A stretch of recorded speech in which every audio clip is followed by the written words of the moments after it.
Kano, the commercial and political hotbed of northern Nigeria, is on edge over unresolved differences between the new government and the immediate past administration in the states.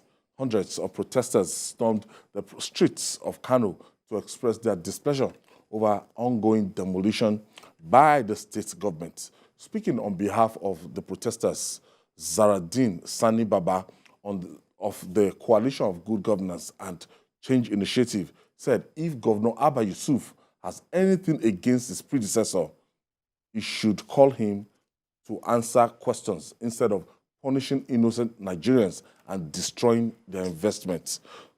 I think this kind of issue is getting out of hand. And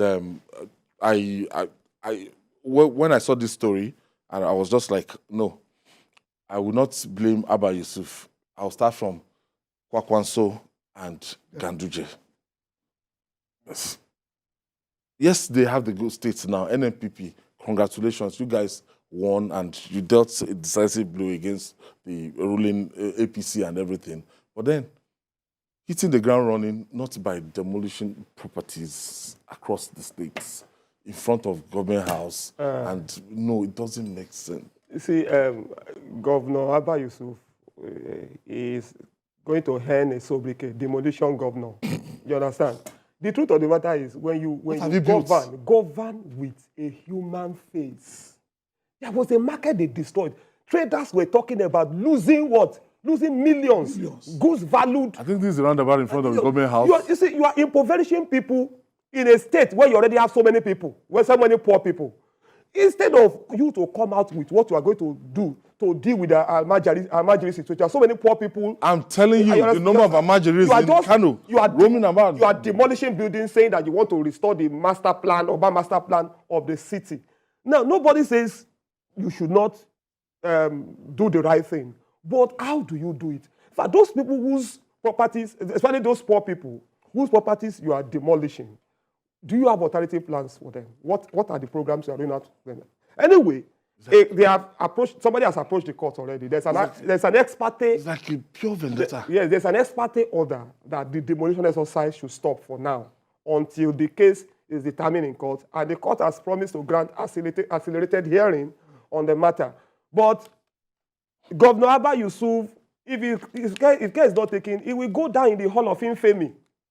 You know, as a governor who put tears, who made people to shed tears, because their properties were destroyed, just destroying everywhere, everything, because, and it's looking like it's a pursuit of vendetta against Ganduje. Yeah. But Ganduje is not the worst hit in this matter. There are so many Kano citizens that are affected. Their means of livelihood taken away because you are restoring master plan of a city. It's terrible. The reality we are facing now is what I call the Nigerian factor. We've been in democracy or civil rule for about 25 years, but we are yet to weed away our military mentality when it comes to governance. Because I keep asking people, what will it cost Governor Abba Yusuf to inform those people and give a deadline, call a conference, a town hall meeting, and explain why these things must go? What's the hurry to demolish? What are you gaining over 1 month to do this? What if you call the meeting? Of course, people will go to court. Or give alternative. Yeah, but you decided on your mind that the only way to deal with the Ganduje is to destroy its legacies. But the reality is that you are destroying the infrastructure of Kano. Exactly. And that's the fear. This is a roundabout. Senator Kwankwaso was on TV a couple of days ago trying to justify why this was done.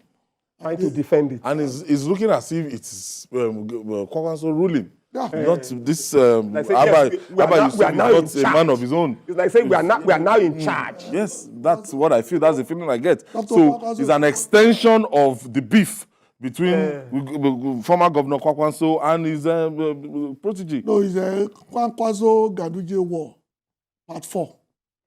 That's what we are now. Because they fought together at one, then they do things. But who are the casualties of this? The people will always be the casualties. Because Ganduje, will find its level ultimately. So it's for Governor Yusuf to realize that, because states keep saying they are looking for investors. You keep going around the world looking for people to come to your state to invest. This is not a good optics for people to come and invest in Kano. At all. Because people will now say that, okay, in case you leave in 4 years, then the next governor to have the same rights to also destroy your own legacy. So in your 100 days, first 100 days, this will be what you showcase Rule out as and some of the we destroyed illegally constructed. Some of the excuses you can't even see on this program.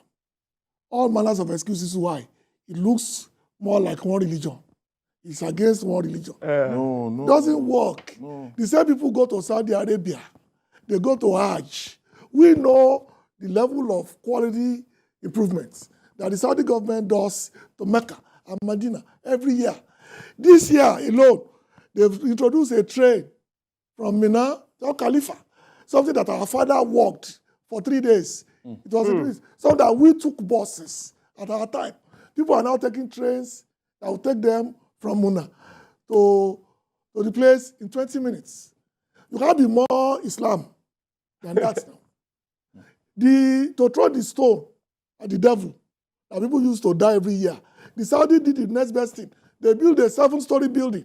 You can now throw the stones on 7 floors. They are also Islamic. They don't destroy, they improve. Improve on what is on ground. Dubai is an Islamic state. They improve. Exactly. Qatar. And everybody wants to go they there. Improve. You go to North Africa, you will not believe you are in an Islamic country. They wear suits. They have the best infrastructure. They improve. Why is it only in northern Nigeria that is a problem? That everything must be done according. I'm a Muslim. My father was an imam. My grandfather was an imam. So I don't understand. So when they bring Islam into it and use as an excuse to do vendetta against your predecessor, it's not done. There are 1,001 ways to deal with Ganduje. It's not by destroying shops and malls. I think we are going to reach out to the people of Governor Abba Yusuf to just come and give us a kind of justification so that it's not going to look one-sided. We want to just come and justify this action. Today, we have protests all over Kano State, and people are really, really restive and agitating that, look, this should stop. And you said somebody has gone to court? Yeah, someone has gone to court, actually. To get a kind of injunction. But it will be very unfortunate if it is now the court, intervening, Okay, I have Shola from Ikorodu in Lagos. Thank you for hanging out with us, Shola. Yeah, thank you, Ayo. Good afternoon. Good afternoon. Good afternoon to the gentleman in the studio. Yes. You see, I actually want to comment on the demolition going on in Kano State. Okay, please. You see, it's quite unfortunate the kind of people we have in that part of the country.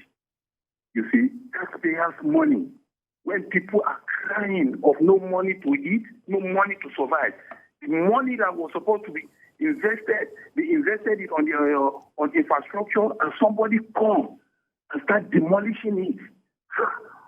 What kind of leaders do we have in this country?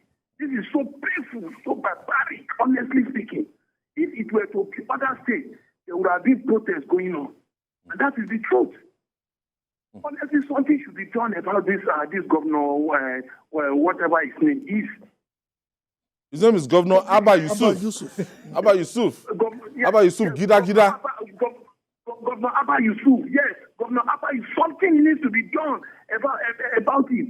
And posterity will not forget him for what he has done. And I can tell you, he's bringing curse upon his children. Thank you. Thank you for your contribution. Because I wonder the trend between their predecessor and their successor in office. That's why somebody had to go to Matao Ali's house and picked all the vehicles and the campaign vehicles and even the vehicle that he had before becoming the governor, like 40 vehicles. What these people do is very funny.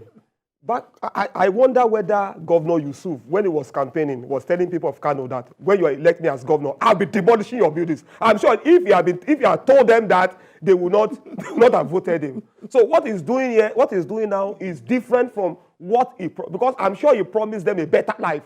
He promised them that he could give them a better deal than the APC government of Ganduje gave to them. But I do not think what is happening now is a better life for the people of Kano.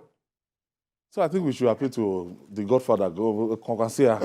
I have Just- tremendous respect for Dr. Rabiu Kwankwaso. He has proven time and again that it's a political strategy. No, he's a master for 2023. With that result to presidential governorship. No, I master have stroke. tremendous respect for Kwankwasia. him and his movements. But this is not the way to go. There are 1,001 ways to bury cats. Yes. It's not by destruction. That's the only state but of NNPP. But Because Kano is extremely he important. locked down the state. Not only to Nigeria, the entire sub-Saharan Africa. Kano is the core center of business when it comes across to Nigeria. Yeah. So it's not a place that you now tell people for one reason or the other not to bring their investments. That to me is the danger of this particular thing that he is doing. He must have his reasons, but they are not cogent enough to lead to destruction.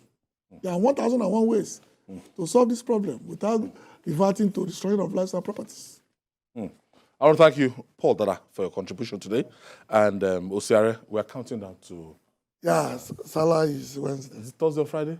Wednesday, Thursday. Wednesday, Thursday. Okay, counting down.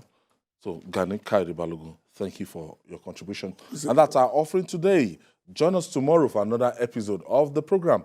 You can watch the repeat broadcast by 5 p.m. tomorrow. You can watch the repeat broadcast tonight by 11 p.m. And don't forget to join us every Sunday for Journalist Hangout on Sunday. We're on YouTube, youtube.com/TVC News Nigeria. I'm Ayodele Uzubaku. Bye for now, and God bless Nigeria.